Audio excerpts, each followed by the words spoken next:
My people, this video I want to say thank you to ndị Igbo niile ebe ọ bụ na isi bụrụ onye Igbo. Today achọrọ m isi gị thank you, daalụ.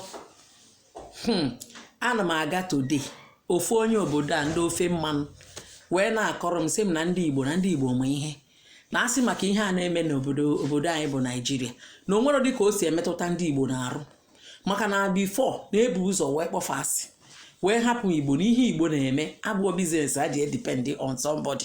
Ọkwa onye ofe mmanụ na-akọ o wee na-agwa m sị m na ma na ihe a na-ememe 8 years Igbo steeti ga-akwụrụ kpakpakpa all the states no ndị befa ga-ayọbazi nri wee sị ya kọrọ m na nna ege ntị nụrụ ife ị na-ekwu ma ọ dị mma ma ọ dị njọ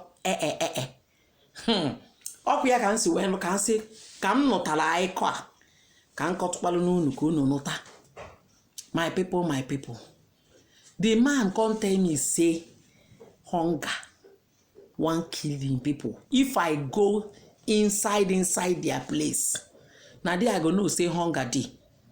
Say if person dey do party or do anything before you go carry food say make you come out, say everybody don turn to beggars for their village. No be say as we dey Lagos now, it's their village where they dey. The man come tell me say if you throw away food for ground, both rice you pour am for ground where you know say sand dey inside am, say they go still carry and dey chop. Say na the extent of hunger wey dey for this ofe mmanụ people their place now. Say the thing wey e dey praise us. Say our people we get sense. Now it make me come say make I tell Igbo say una get sense. But the thing why they tell una say me una minimize all this bad things wey we dey do, all this hate wey we dey hate ourselves. Make we dey love ourselves. Say because people outside there they jealous us, they envy us, they won't be like us. May we not use all this hate talking against ourselves, telling people say we know they well. When people they congratulate us say we dey well, we go they say no, we know they well. Emily, when somebody have a issue, we go talk say, nah, this issue where you have, say na ain't cause am. He say make we know they talk and say, in they raise hand for us we be Igbo people, IGBO. As you know, they say you people na better people, you people na good people. You depend on God and whatever you are doing, and that's why you are prospering. Now, come to na Cindy Igbo, gather together. Continue to love yourself, love one another. Happen religion say, religion asero.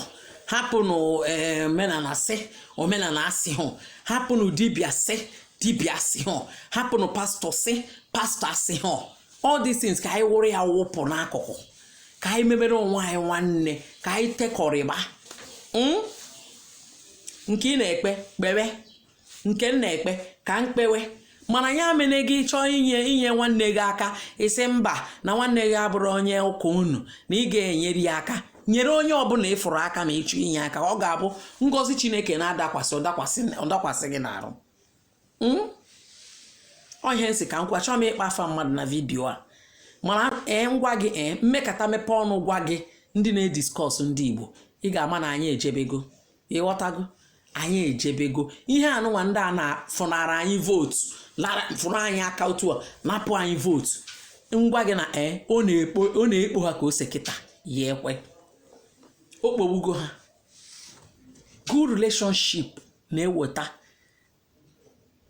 a good family, a successful good family. Ịghọtago? Wete successful good business. Everything in na-eme ọ na-aga. Good relationship. Ị mara onye ọbụla gị na ya nọ n'oge n'akụkụ ma nwanne gị ma nwanna gị, have a good relationship with him or her. Ọkwa ihe m nwere ịgwa gị taa.